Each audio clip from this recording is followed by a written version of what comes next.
ரொம்ப நேரம் நம்ம அமைதியாக இருக்கிறோம். ஒரே ஒரு ஆண்டவருக்கு பிரியமான பரலோகத்தில் கேட்குற ஒரு சத்தம் அல்லேலூயா சத்தம். அந்த சத்தத்தை சொல்லுவோம், அல்லேலூயா. இன்னொரு முறை அல்லேலூயா, இன்னொரு முறை அல்லேலூயா. இயேசுவின் நாமத்தில் உங்களை வாழ்த்துகிறேன். இந்த ஸ்தோத்திர கூட்டத்திற்கு என்னையும் ஒரு பொருட்டாக எண்ணி அழைத்த பாஸ்டர் தேவரூபன் அவர்களுடைய குடும்பத்தாருக்கு நன்றி சொல்லுகிறேன்.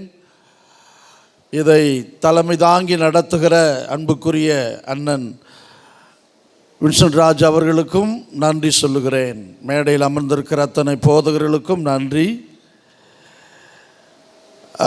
ஒரு 10 நிமிடங்கள் ஒரு ஆலோசனை சொல்லும்படி அண்ணன் கேட்டுக்கொண்டார்கள். என்னை சோதிக்கும்படியாகவோ என்னவோ தெரியல, ஸ்டேஜில் வந்த பிறகு தான் சொன்னாங்க, இந்த தலைப்பில் நீங்கள் பேசணும் அப்படின்னு. நாங்கள் எப்போவுமே ரெடியாக தான் இருப்போம். ஆக அண்ணனுடைய வார்த்தைக்கு கீழ்ப்படிந்து சில நிமிஷங்களில் என்னுடைய வார்த்தைகளை நான் இந்த குடும்பத்தாருக்கு சொல்ல வேண்டிய ஒரு 3 காரியங்களை நான் சுருக்கமாய் சொல்லி அமர்ந்து விடுகிறேன். நான் செய்தியாளர் அல்ல, ஒரு ஆலோசனை சொல்லுவதற்காக மட்டும் அழைக்கப்பட்டிருக்கிறேன். இன்றைக்கும் ஒரு கனத்த இதயத்தோடு நம்முடைய தமிழக முதல்வர் சொன்னது போல ஒரு கனத்த இதயத்தோடு நின்று கொண்டிருக்கிறேன். காரணம், இன்றைக்கும் மதுரவாயிலில் ஒரு போதகரை நாங்கள் அடக்கம் பண்ணிட்டு பாஸ்டர் சஞ்சீவராஜ் அவர்கள், பாஸ்டர் ஜோதி மற்றும் நாங்கள் அடக்கம் பண்ணிட்டு வந்திருக்கிறோம். இன்றைக்கு காலையில் என்னவோ தெரியல, ஒரு 1.5 வருஷத்திற்குள் இந்த மதுரவாயில் பகுதியில் 4 தேவ மனிதர்களை நாம் இழந்திருக்கிறோம். முதலாவது பாசுதேவரூபனுடைய உடன்பிறந்த சகோதரன், எங்கள் நண்பர், அறுவடை பணியாளன் என்ற தேவ பிரமானந்தம். 2வது அகில உலக புகழ்பெற்ற இசை கலைஞர் போதகராகிய ஸ்டீபன் ராஜ். 3வது நம்முடைய அன்பிற்குரிய போதகர் தேவரூபன் அவர்கள். 4வது இன்றைக்கு டேனியல் ஏசுதாஸ் பாஸ்டர் அவர்கள். 1.5 ஆண்டுக்குள் 4 போதகர்களை இழந்திருக்கிறோம். ஆகவே வந்திருக்கிற ஊழியர்கள், விசுவாசிகள் அதிகமாக இந்த பகுதிக்காக நாம் ஜெபிக்க வேண்டியவர்களாக இருக்கிறோம்.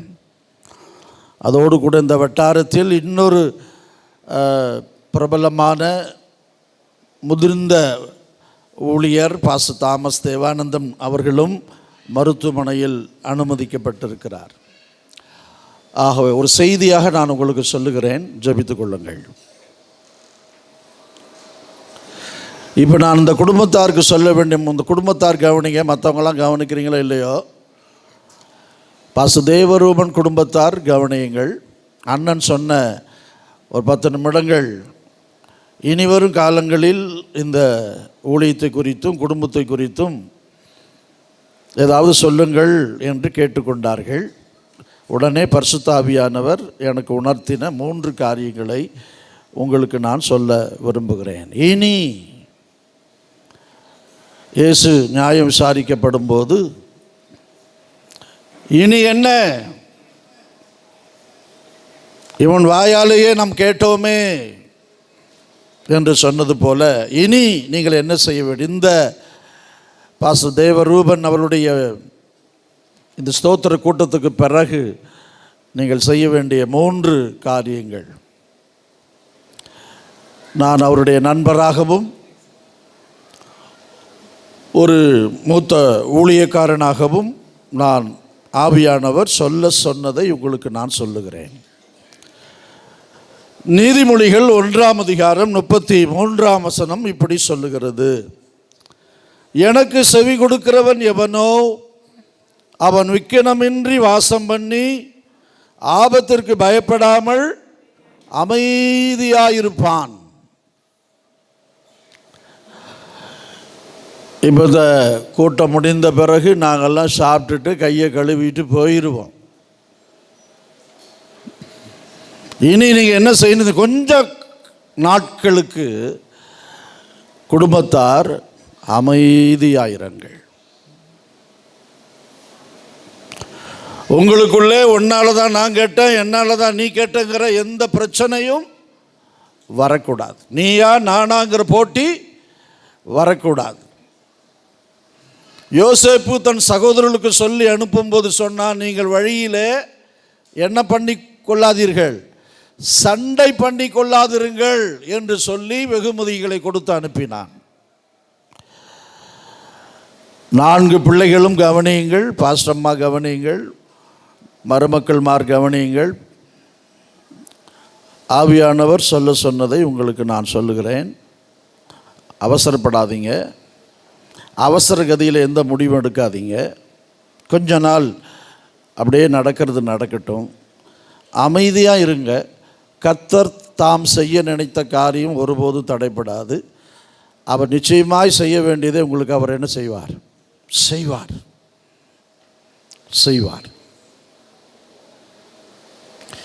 பிணம் எங்கேயோ அங்கே கழுகுகள் என்ன செய்யுமா? கூடும். சமீப காலங்களில் இப்படி ஏதாகிலும் ஒரு சுயாதீன சபையின் போதகர் கர்த்தருக்குள் நித்திரை அடைந்து விட்டால் அந்த ஊழியத்தை எப்படி கெடுக்கலாம், அந்த ஊழியத்தில் இருக்கிற விசுவாசிகளை எப்படி நம்பக்கம் இழுத்து கொள்ளலாம் என்று கழுகை போல சில ஊழியர்கள் திட்டம் தீட்டுவார்கள், சுற்றி சுற்றி வருவார்கள். ஆகவே நீங்கள் அதற்கு இடம் கொடாமல் விழிப்பாயிருங்கள், அமைதியாயிருங்கள். கர்த்தர் நிச்சயம் உங்களை நடத்துவார். 2வது ஆதியாகமம் 24 அதிகாரம் 67 வசனத்தில் வாசிக்கும் போது, ஈசாக்கு கூடாரத்தில் தங்கியிருந்தான். அப்புறம் வாசிங்க அந்த வசனத்தை.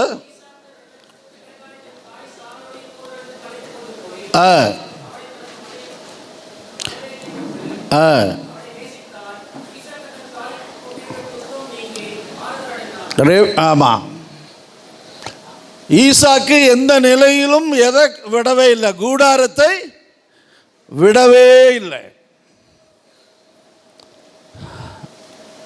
பாஸ்டர் ரூபன் அவர்கள் ஆரம்பித்த இந்த சபை ஊழியத்தை எந்த நிலையிலும் நீங்கள் என்ன செஞ்சிடக்கூடாது?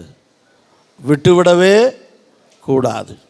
எப்படி சபை கூடி வருதலை விட்டுவிடாதிருங்கள் என்று பவுல் எழுதினாரோ, அதே போல உங்கள் தகப்பனார் உண்டாக்கின இந்த சபை ஊழியத்தை எந்த விதத்தில் விட்டுவிடாமல் இயேசு வருகிற வரை இந்த மதுரவாயில் பகுதியில் இந்த சபை நடைபெறுவதற்கு நீங்கள் ஒவ்வொருவரும் தூண்களாய் நிற்க வேண்டும்.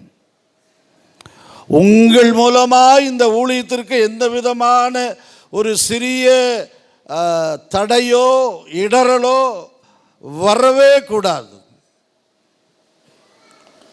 ஆமென். இந்த ஊழியம் என்னால் குற்றப்படுத்தப்படாதபடிக்கு என் ஆவி ஆத்துமா சரீரத்தை அடக்கி ஒடுக்கி கீழ்ப்படுத்துகிறேன் என்று பவுல் சொன்னது போல